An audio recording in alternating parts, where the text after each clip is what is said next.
Hey there, this is Kat, and I am live today. I feel very fortunate to have my special guest, Anastasia Lipske, who I have had before, and I'm so thrilled to death to have her back again to talk to us about. And I love the subject line is how podcasts, if you're doing any, they are a powerful tool. And if you're not utilizing them correctly, if you're not using them to leverage yourself, and there's so many different ways that you can do this, but the primary thing is to be able to um, create yourself as an influencer, create those awareness, and then get clients. So there's so many facets of what podcasting can do. I'm a big fan, and I know that Anastasia has way more information to share with you. So if you're thinking about it, please tune in. If you are doing it, tune in. Maybe you'll learn something. And if I sound a little nasally, I'm coming off of a cold, so I apologize. And let me, without further ado, bring on Anastasia so she can talk to you guys about this. Hey, how are you doing today? I'm doing great. I love your pink intro, the Oh, yeah. of color. Oh my gosh, that's mesmerizing. It leaves that profound statement, right? Yes, it's very calming actually right before coming on to something like this. So, yeah, Yeah. very nice. Thank you. So, Anastasia, for those that have not caught you on our previous conversation, and I will drop a link on all of the platforms so that they do, just give people a little background about who you are and what you do. Awesome. Thank you. Well, first off, I appreciate the opportunity to do this. You have an amazing show, and it's been quite an honor to work with you and your team on bringing in some of our clients, but also just being able to learn more from you and be connected with more people. So, thank you, number one, for that. So, I have a very unique business in that I started this as a speaker agency for platform marketing speakers, basically people who speak for free to grow their business. In the traditional world of the speaking, you have agencies that will represent people, but what they do is they represent people who speak for a fee. And then they Yep. take, say, 20-30% of whatever that fee is, and that's how they get paid. But you have a lot of people out there that understand the power behind speaking as a marketing tool. And if they want to get booked to speak, and they're not commanding $5,000 a talk, and maybe that's not even what they want to do, because their track, if you will, is the speak to sell stage. Yep. They don't have representation. So they've got to do it themselves or maybe hire a VA, which is fine. But if a VA is not doing it day in and day out, and they don't have a black book of groups and organizations that they've already booked people with, it's kind of like they're going to be swimming in mud. So this was just something that fell on my lap. And I discovered there was a huge need out there because it allows me to help solopreneurs, entrepreneurs, small business owners, people who are utilizing this tool and recognizing that it's not the highest and best use of their time to be Okay. out there trying to find the places to speak, to, propose themselves, to do the follow-up, like all that kind of stuff. I mean, honestly, if it took one email for someone to invite themselves to be a guest on a podcast or to speak on their stage, if it took just one email and they got a yes every time, I wouldn't be in business. But the reality is it takes a lot of perseverance, and that's grunt work. And why do that if you can hire someone else to do it? So that's kind of where it started. Yep. Loving it. I love all of my clients, what they speak about. I'm very selective. I don't represent just anybody. I have to be connected to it. My integrity needs to be a huge part. It is a huge part of what I do, but I Yep. know that I'm getting them in front of more people than they could ever do by themselves. So it's a win-win-win. I offer, value, if you will, in the groups and the hosts that I work with and producers of shows, etc., because I bring carefully vetted people. So, Yep. so this is all going along groovy. Everything's fine. I've been at it for about 10 years, and then March of 2020 happened. Right. And I lost my business overnight because every single thing I booked was canceled. Are And these are these like live events or? Yes, they were all Okay. in-person speaking engagements. Yeah. That's what I did. That's what I Yep. did. I booked Rotary clubs, chambers, Yeah. networking groups, real estate professionals. Like that was my niche, and all of them canceled. Wow. So I got to embrace the pivot word of 2020 and Mm-hmm. start dipping my toes into podcast guesting for my clients. So I had some who had asked me if I would book them on podcasts, and I said, no, don't have the bandwidth. This is what I do. This is what I do. Staying in my lane. And then all of a sudden, many of my clients for whom this was their number one marketing tool was speaking, they're all grounded. So now Mm-hmm. they're not getting that exposure. It's their business was hit. So I thought, why not? Let me just try it. I'll do anything once, twice if I like it. So start jumping into it. And I Yeah. fell in love with the podcast guesting world. Oh, nice. What I learned, well, for one thing, all my speakers who did embrace it, they kept their names out there. Yep. So podcast guesting and podcasting, it's all about the digital footprint. Everything is evergreen too. So someone like right now, this very moment, we might be having a new listener who's never heard your podcast before. They're listening to you and me speak right now. They like it. They're like, Kat, she's got it going on. I really like her style. I like what she's about. I want to learn more from her. Who else has she interviewed? And they're going to scroll down and they could find something from years ago. I've done it. I've been on the other end where I discover a new podcast and I literally go to episode 001. Yeah. Just, go from there. So you have the evergreen factor, which little hint to everybody, remember, it's evergreen. So don't be talking about the event you're doing next month and that you want to sell tickets to or to someone like that, because someone might be hearing it 3 years later. Yeah. That's kind of where it started. And I love it. It helps with the Google juice, if you will, of anyone who's doing this, because there are those digital breadcrumbs everywhere we go. Backlink capabilities are off the hook. You know this. This is what you do. You're behind the scenes with SEO and social media and marketing and all of that. And this is a powerful, powerful tool. Oh, So absolutely. my new favorite jam.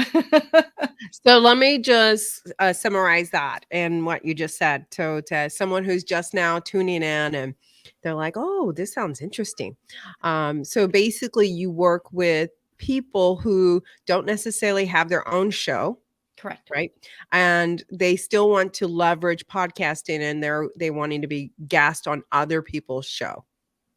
Correct. Now, some of my clients are also hosts. Okay. Okay. And hosts, in fact, my newest client is a host, and that's how I met him. Okay. So I was on his show. I've been bringing clients to him, and he's like, you know what? I know that it would benefit me to be guesting more. Yeah. So I'd rather you do it and me just be able to keep doing what I do. Yes. Yeah. Okay. So again, just to reiterate, so you have people who are guests on other people's podcasts, because if their bandwidth is limited, it's always great to be a guest on somebody and you get all that property material. You still can use it. You could still repurpose it and all that, the whole 9 yards, which is great. Because again, it is a labor intensive to create your own podcast. Plus, for some people, it's a mind block because they think, oh my God, I got to do that every week or every other week. Oh my God. Yes. So for them, it's hard to, conceptualize that actually does happen. And once you get going, it's pretty seamless. But it's always great to have someone on your side to help you, which is Anastasia. That's what she does. And I love it because, again, like I said, I have a podcast and I have, like you said, I have a VA who goes and scours and finds guests, that we can highlight. And to me, it's a big deal because it's like you said, it has to be a good fit. It can't just be anyone. It has to be a very good fit. The people that podcast and then they take anyone just to do a podcast, typically those go a little wayward, because you want to make sure that the premise of your podcast and what you're doing is toward your audience. It's totally toward your audience. Because I think it would be kind of weird if I brought someone who did skincare and we talked about skincare. That's not, you know what I mean? Like, it's off brand. Yeah. Yes. Yeah. Okay. So And let's talk about podcasting and how that helps somebody, because, you know, I always say podcasting is very, very powerful. And it's powerful in the sense that there's several types of podcasts. There are educational podcasts, right? Mhm. Educational. Yep. There's entertaining podcasts there where you're entertaining people, and so there's forums. There's a lot of forums out there, right? Where you're part of a forum and they record this however it is, whether it's an audio or visual only. So there's lots of different types of podcasts out there. At the end of the day, like I said, the whole purpose of it is to really create some content for your Mhm. brand, right? And Yes. and then when you're a guest on somebody else's podcast, it creates credibility. I can't even say that enough, Yep. right? Absolutely. Absolutely. It just creates that significance and that credibility because someone else is hosting that and they're talking to you and seeing you as the thought leader or Right. the expert in the field that they're talking about. So it goes so far. I don't know how to tell people this. I watch and follow, thought leaders in my arena, Mhm. and the prediction that, and we could talk about this after I say this. The prediction is that in 2 to 3 years, social media will be nothing but video because people are time Oh, starved, right? People are time yeah, starved. yeah. Okay. But the same is, let's talk about that in regards to podcasting, because podcasting can be audio only or it can be audio and video, right? Correct. Yep. And then what are you primarily working with, Anastasia, with people? Well, both. I mean, and, Okay. and it's interesting. The statistic I've heard is that more than 70% of podcasts now are also being released Yep. visually.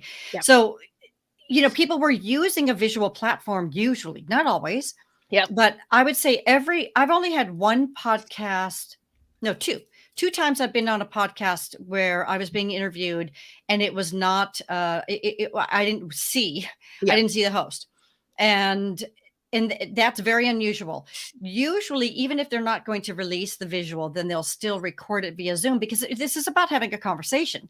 Yeah. That's what I love about this. This is not, I'm a good speaker, but it's not my favorite thing to do because I got to prepare, Yep. and I got to make sure I got all my points covered and all that kind of stuff. And for some people, that is their passion. And God bless them because some of them are my clients and I love that. But for me, I'd rather chew on glass than to be speaking in front of people. Now, podcast guesting, being able Yeah. to have a conversation, yeah, that's amazing. That's Yeah. truly amazing. So with that, it's just a very different type of platform. So we're allowed to have that conversation, if you will, and then each of it, when we have those conversations, it then allows us to share our passion, our expertise, Absolutely. and do it in just this more casual way. And I was actually going to say something about that. Now I've completely lost my train of thought. So if you remember, let me know where I was going. Okay. But I did want to say a couple of things that I think some people, one of the big questions that often comes up is, should I do a podcast or should I guest Yep. or should I do both? Yep. Now you're already on the podcasting end, so you can attest to how much work is involved. Yep. So I'm going to say to anyone who's considering having your own show, I would highly, highly, highly recommend you do some guesting Yeah. first I agree. because that gives you the opportunity to be familiar with the different formats that are out there. Just find out what you like and what you don't like. Develop your own style, what you might be known for and what you can brand into. So that's going to be a big part of it. It's also a way that you start building these connections out there that then allow you, when you become a host, to have connections that are going to support you, either by inviting some of those hosts that you were interviewed by. You might want them, if they're a good fit for your show. It's Yep. not always reciprocal. Podcast swaps, the idea of somebody hosts someone and then they expect or request that they get on the other person's show, that happens often, but there's not always a perfect match. So people want to be very careful because what you're talking about, making certain that you're aligned, is really important on both sides.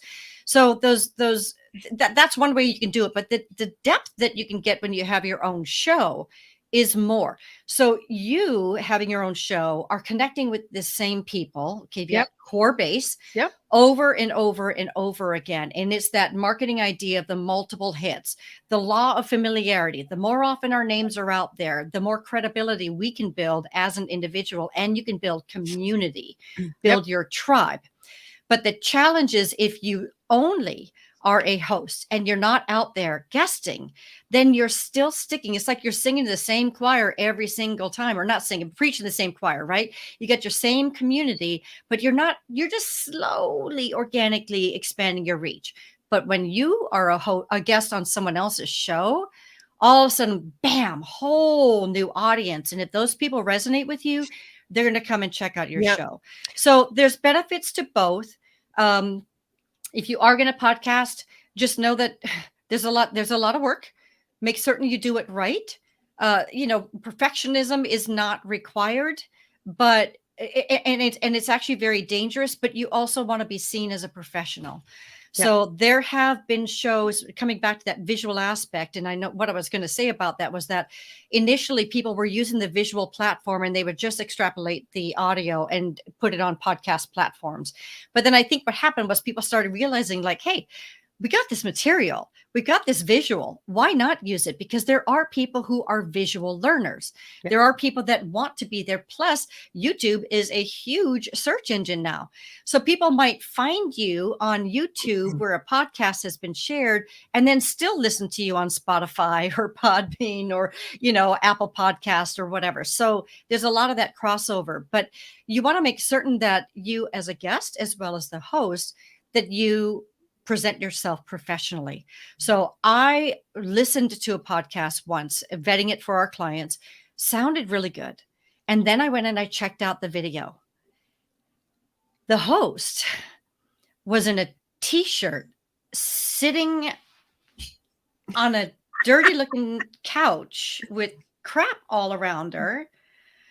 And I saw that and I was like, You're no. like, oh, no. No. My clients are not ever going to be seen in that environment. No. And I feel bad because I don't think she realized how important it is. Now, we don't want to be staged, and we also get to be very fluid.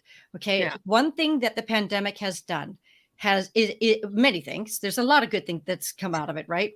One of the things that I love is the fact that we can be more authentic now than ever before.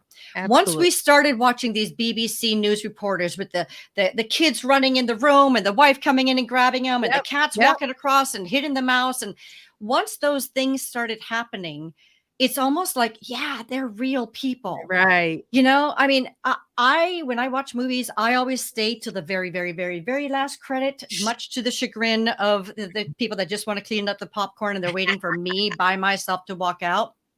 I see so many things that other people miss. Oh my gosh. But a lot of times you see these bloopers, right? Yeah. So you have these professional actors. They get paid gazillions of dollars to be there acting, and they muck it up all the time. And we get to laugh if you stay around for the bloopers, but when we see the movie, all we see is the perfect. And so we think that everything that they say is spot on. It just rolls off their tongue. It just feels so good. What you don't know is that it might have taken 29 tries for them to sound that good. So, no, absolutely. Right. Absolutely. We get to be authentic. Now, a little handy hint to everybody: when you're preparing for a podcast, whether it's you as a host, but especially you as a guest, where you're really, really trying to impress someone, you're like the host, making certain you've done everything you can to control your environment is really valuable. I have a checklist. I mean, I literally take the collars off my dogs. I pick up every single toy. I close the blinds so they can't see the squirrel. I hang, thanks to Tom Schwab of Interview Valet, I've got a recording in progress. I hang on my apartment door with a little sticky note on top of it saying, "Do not knock, my dogs will bark." Okay. I turn off my phone. Wow, you are prepared. Oh my gosh, you have no idea how many things I do. But I cannot control a truck, paramedics coming right outside my window, or my dog still hearing the squirrel Oh, no, outside, yeah, you yeah, know? So absolutely. we do the best we can, but if it happens, we get to give ourselves grace with that. So, Yeah, and that's funny that you say that because I have a client who, is starting a podcast, and he, started his studio in his closet, and he took oh, a picture, and, he moved it out of his closet, of course, to his office, and he said, "Is that dumb cat?" I go, "No, that's soundproof." I go, You yeah. made it soundproof." I go, "I don't know what it would look like video-wise, but" Right, right. I go, "You just made a Absolutely. nice soundproof Yeah. studio." Yep. So Yeah. that does happen. The other thing too I wanna add to what you just said was when you're a guest on someone else's podcast, they're helping you move along. Mhm. Oops, talk about noise. So sorry. We do the best we can, that's all, you know? And unfortunately for me, I'm not prepared, so there's nothing I can do except keep talking. It's not that loud, is it, Anastasia? You No. know what? I'm gonna mute myself and you take over. Okay. All right. So I completely get that. So you know what? I think her dogs did this just to prove the point. We don't know what's going to happen at any given moment, and that's when we get to give ourselves grace, and it also, I believe, brings us all closer together. This again comes back to one of the things I love about the podcasting is that it's just dialogue, and this whole community of the podcasting world is so giving, so loving. Everybody just wants to help each other. Everybody wants to help you be seen and be visible. And I will talk to other podcast booking agents often, and we just bear it all and say what we do, what we do differently, what we don't do differently, and we support each other. It's just this really beautiful thing. So I like this world. I feel like it is the wild wild west. It's amazing. So, just the things that are being tossed out there. So it looks like okay, yeah, you want to know my thoughts? So I'll be authentic here. So I just saw a note pop up, and I usually don't look at chat because I like to look at my camera. So Kat's asking me whether people should script their podcast. Now, what I'm a little unclear on is, are you talking about the host or are you talking about the guest? And we're gonna let her type that in. Both. Okay. So yes and no. What you don't want is something that just can go completely off the rails. Like you have no way of having a kind of guided conversation where you don't know what's going to come next, and there doesn't seem to be any continuity from the beginning to the end. You want ultimately a person who's listening to the podcast to feel like it's connected.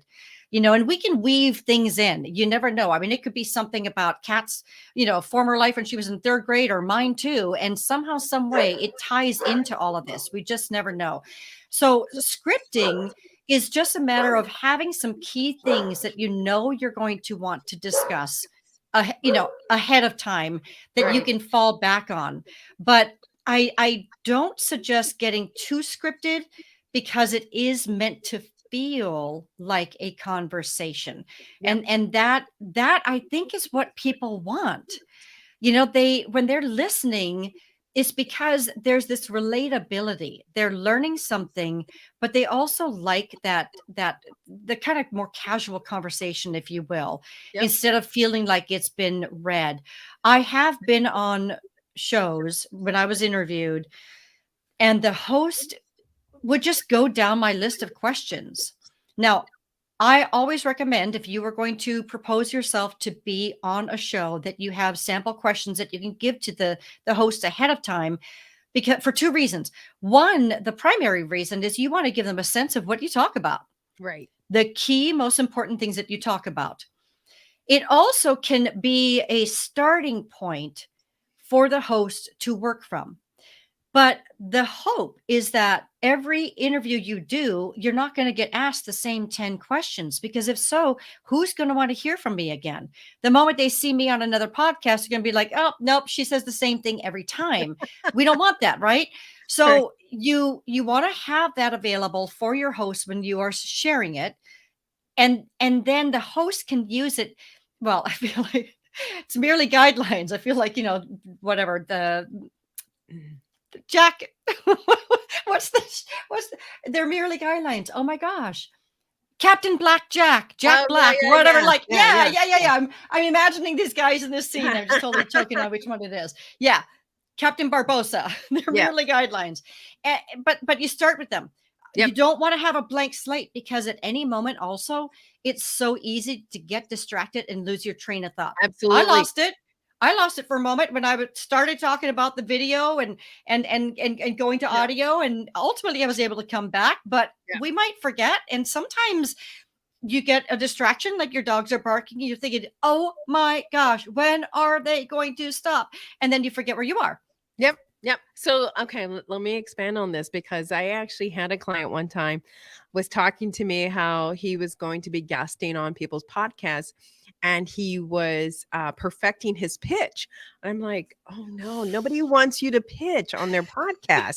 I'm like, are you sure you're saying this right? Are you sure you're relating this to the right thing? I go, you're going to be on people's podcasts and you're trying to perfect your pitch. I go, nobody wants you to pitch. No, that's not how podcasts work.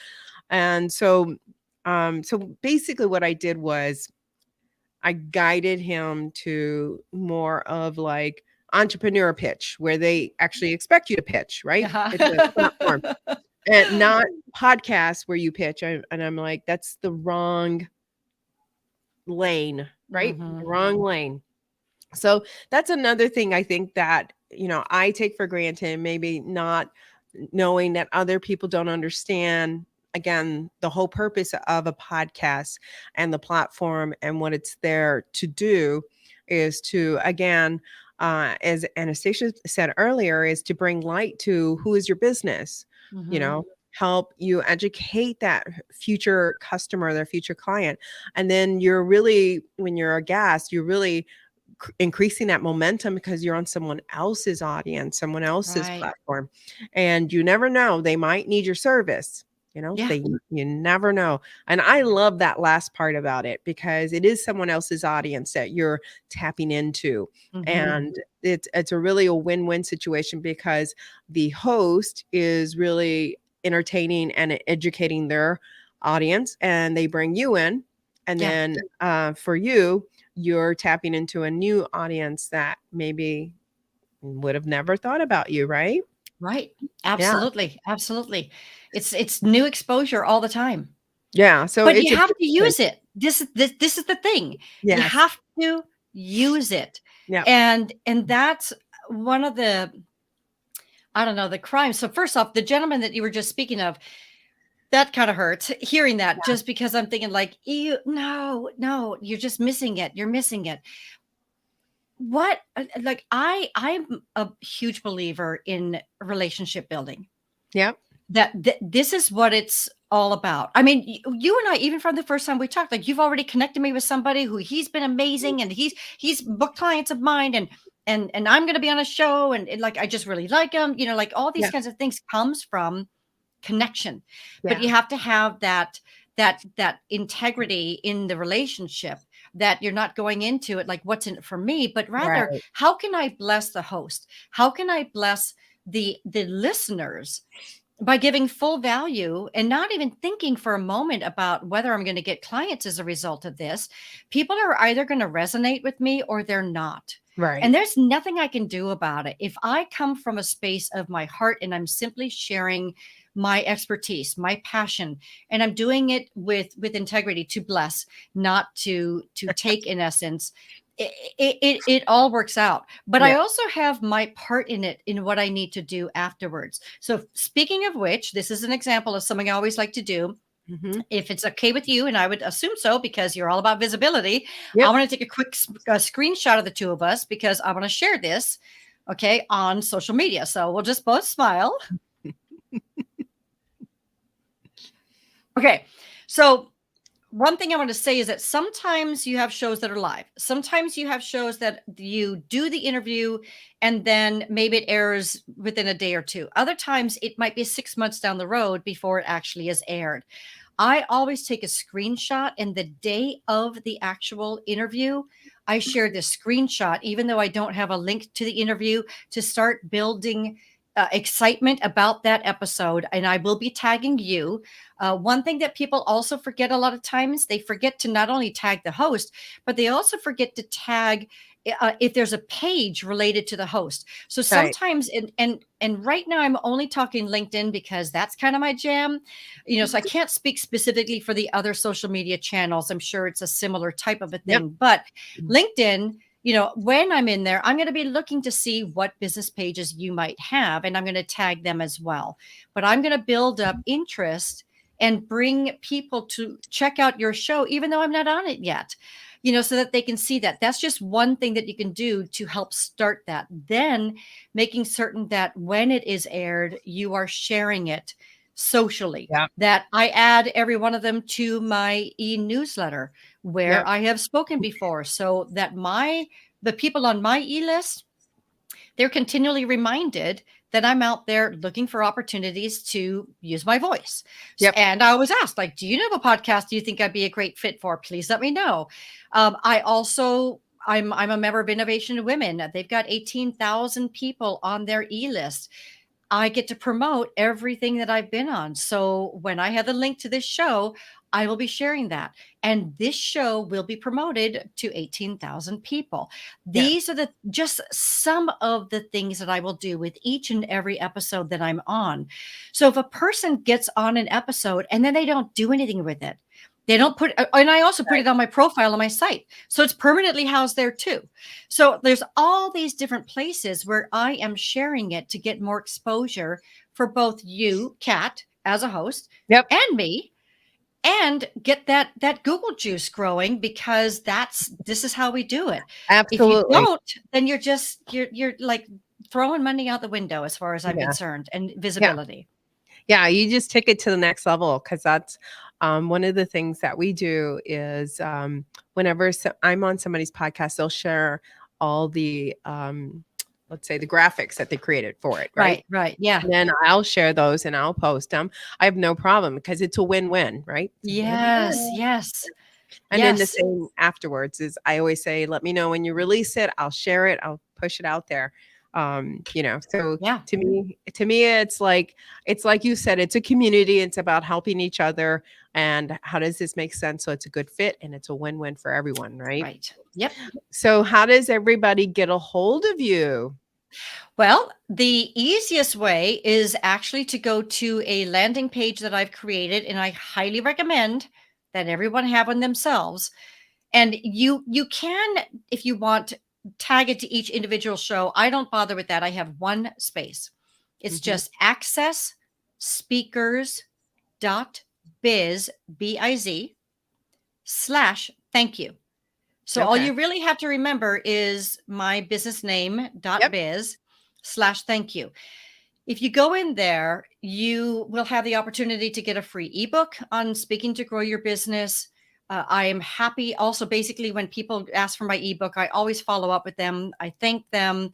And at that point, if anyone is interested in doing, like a free mini consultation with me, because I consult with people too. I don't represent, I'm not a good fit for everybody for representation, but I Yes. sure can help them through my consulting. So that's more a matter of just learning how I can help you better brand yourself, get out there more, how to get yourself booked, what to do with it after you get booked, and best practices on how to be the type of guest that a host actually wants to have back and refer to others. So it's a pretty simple thing. So I share that because I feel like right now I'm kind of demonstrating for everyone what I would want them to do too. Yep. Have that page ahead of time, and it can be an unpublished page, but if anybody goes in there, that's where all your contact information is. I love connecting with people on LinkedIn. Please, if you do reach out, say something, tell me that you heard me on Kat's show. I would really appreciate that. And I'm always happy to connect and help people however I can. Service is my love language, and it's what I love to do, and it's what makes me keep going. When I wake up in the morning, I know that I can be of value to other people. And so if I have the opportunity to do that for your listeners, it would honor me. Yeah, and that's awesome. And again, if you are tuning in or you're catching this at a replay, we're talking about the power of podcasting or guest podcasting. It really is a great way to grow your business and to create more content, Mhm. without you doing all the work, Yep. So it is a great avenue for those of you who really want to put yourself out there as an expert, or a thought leader, or just grow your business, period, right? Just grow your business. Absolutely. Yeah. Yes. Well, thank you so much, Anastasia, for joining me Thank today. you. I so appreciate it. It's been an honor. Absolutely. And we'll have you on again. Thank you. Oops. Thank you for joining me on today's show of Stand Out and Grow. I hope that this was beneficial to you. Please, please, please. And drop me a comment, drop me a line. Let me know what your thoughts are on the show. I'll share. Again, I'll tag Anastasia on all the posts and get you connected. I would say reach out to her because what a great opportunity to find out more about guest podcasting, right? Yeah. And as I always leave our show, you got this. Until next time, you got this.